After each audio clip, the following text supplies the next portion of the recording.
Oh, what's up, guys? You're watching Dumb Shit Talks with Alan and Aryan. My name is Aryan Maikar, and I am alone. So, last week or the week before that, I made a video explaining the basics of Formula One. It's all well and good, except for two things.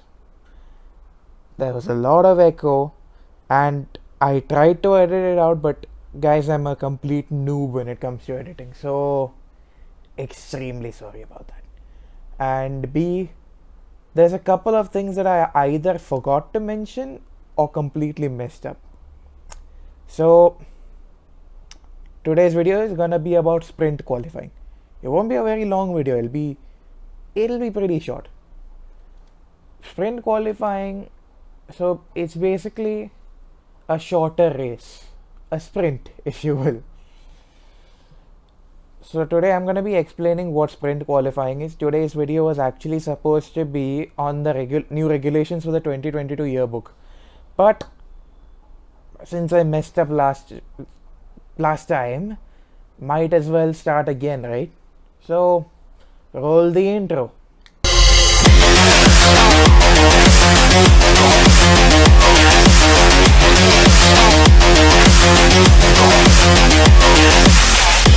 So in the previous video, I mentioned that each race weekend is divided into 3 days: Friday, Saturday and Sunday. Well, on second thought, that's only partly correct. The real truth is, yes, there is a Friday, there is a Saturday and there is a Sunday, but the division isn't as clear cut as that. There's basically 3 parts.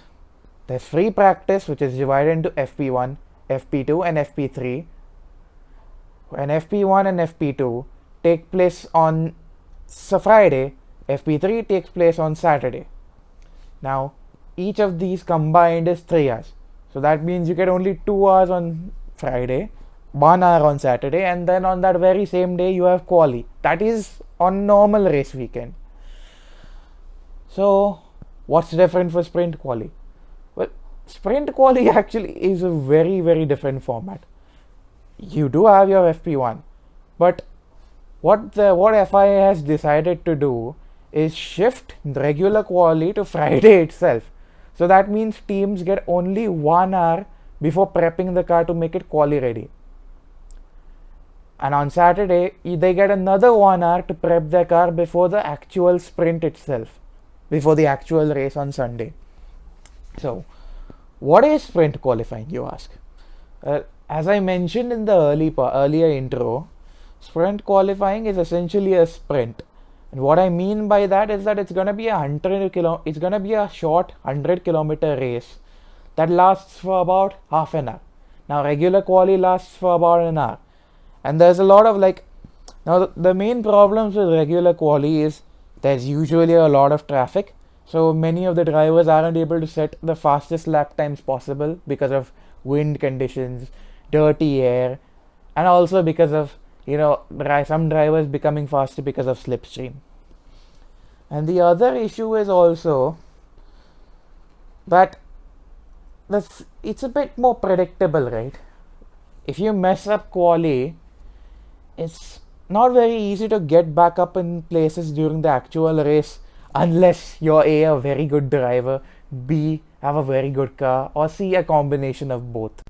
Now, traditional qualifying is kind of unfair on many drivers because the slower moving cars are also on the track and they often end up causing a lot of traffic.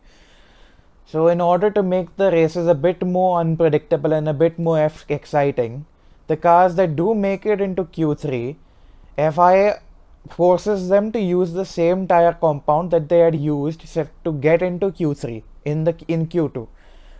Whereas the cars that are stuck in Q2 get to choose their own set of compounds. And in Q3, especially the cars that make the first 3 places are forced to use the exact same car, barring a few safety changes that are made for the race itself. So it's in many ways fair as well as unfair, because it means that the cars that are starting in front have to use the exact same car, so tire degradation is often a major issue. It's why Ferrari has been purposely avoiding getting into Q3 for the previous few races so that they can focus on the race itself to combat the tire degradation that the SF21 is facing. Now, I was going to talk about sprint qualifying, but I'm not finished yet. Now, the main problem with the current traditional format is that while it gives the teams a proper chance to be actually competitive, even the low-end teams, it also makes for a very, very boring session. Like, yes, Saturday's qualifying is often quite exciting because you get to see people putting their best performances. Like the previous week, we saw in the Austrian Grand Prix the way Russell was able to drive as Williams into Q3. I don't think anyone has seen a Williams in Q3 since the early 2010s. Whereas Friday is often a very, very boring session because it's just practice. There's no pinch on the teams in a sense of the word, because they get 3 hours to make their car race ready.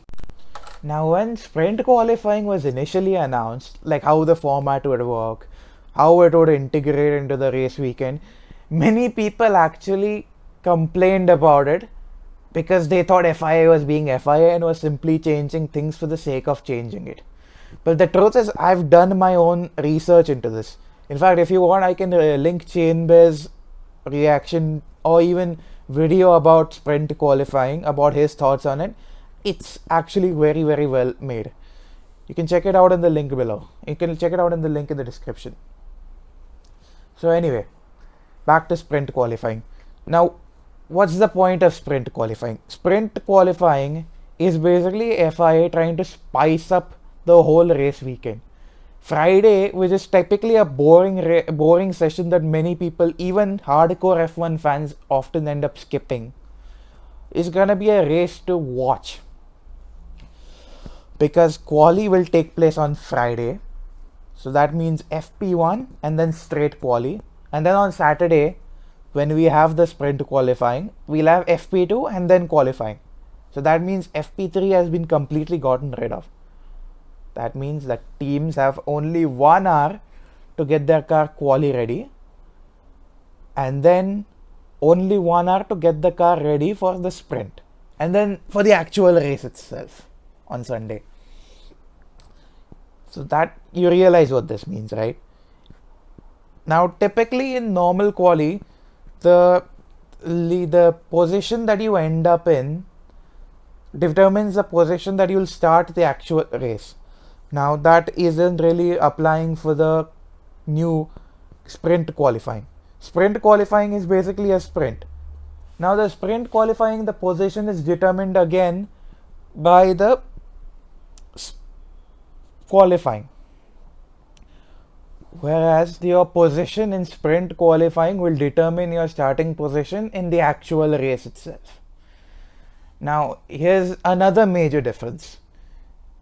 Normal qualifying, you typically only get to use around 5 compound tires, whereas in sprint you get around 12 compound. So this actually allows the teams to have a wider selection of what tires they're going to use, and it's much easier on the drivers as well, on drivers and teams as well, because it's going to be a direct sprint. So we don't need to worry about oncoming traffic or anything like that. So FIA doesn't need to implement any half-baked procedures that make it difficult for everyone. And also, it makes the whole weekend, like I mentioned, much more exciting because the teams are under pressure to build a much better performing vehicle within a much shorter span of time. And, well, what else is there to say? Now, this week at Silverstone, at least this week, or I'm recording this on Sunday, so technically the next week at Silverstone, the British Grand Prix will be the inaugural session of the sprint qualifying. So even though I have a very good opinion of it, I can only judge it on its first time. So whether FI is able to implement it properly or it becomes another well thought but poorly executed plan remains to be seen. Till then, we can only wait and watch. And how could I forget? Sprint qualifying also increases your points if you do really well in it. P1 gets 3 points, P2 gets 2 points, and P3 gets only 1 point.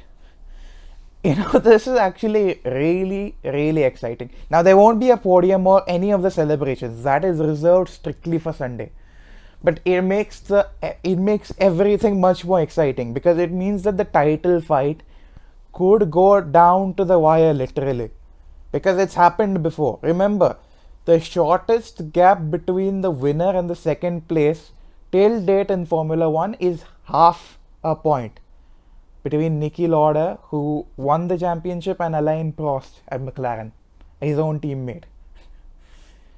This is 2021 is, in genuinely speaking, the best year of the turbo hybrid era, and I genuinely hope that the new regulations for 2022, the new engine itself, we continue to see this whole continuous racing competitiveness, and basically I want to see all the teams doing well, because look, I love Ferrari because Ferrari was the first team that made me fall in love with Formula 1. So it'll always have a special place in my heart. But let's be real here. No one wants to see a dominant team for 7-8 years straight. It's why everyone's cheering for Mercedes' downfall. Even though Mercedes has done really well to do so well for such a long time. So here's hoping for continuously competitive years. And here's another really, really good thing. So sprint qualifying isn't going to be the norm from what we've heard. It's going to depend on what tracks it goes in. Now, high-speed tracks such as Monza, or even high-speed tracks such as Monza, Silverstone, Austria. Now, okay, these tracks, it makes complete sense to use sprint qualifying because they're speed-based tracks. And it would be nice for the drivers to have a flat-out race, which makes everything much more exciting, both for the teams, the drivers, and the spectators themselves, because they get two races. The race on Saturday, and then the continuation of said race on Sunday, which is the actual race itself. And for shorter circuits, such as Monaco, Baku, actually not even Baku, Monaco itself, a one-stop quali, where you basically race only once, where you basically qualify only once. Actually, I'm not saying it right. I'm saying that basically a one-time quali for Monaco circuit will be a great move. Because, let's be real, Monaco's been boring for a while. I'd say we can at least think about something that can make it a bit more exciting. So yes, it would be great to have an entire race weekend that is tailor-made for the circuit that Formula 1 is racing in for that weekend. But yeah, that's my thoughts on sprint qualifying. If you like this video, please like, please share, and please subscribe. And we are doing a giveaway, guys. I know I didn't mention it at all in my previous video, but please subscribe and please let us know that you have subscribed to us, and we can get back to you on this. And once we hit 100 subs, we'll be announcing a very special giveaway. Anyway, thank you guys for listening. It's been a pleasure. My name is Aryan Maikar, and I'll see you guys soon. Peace.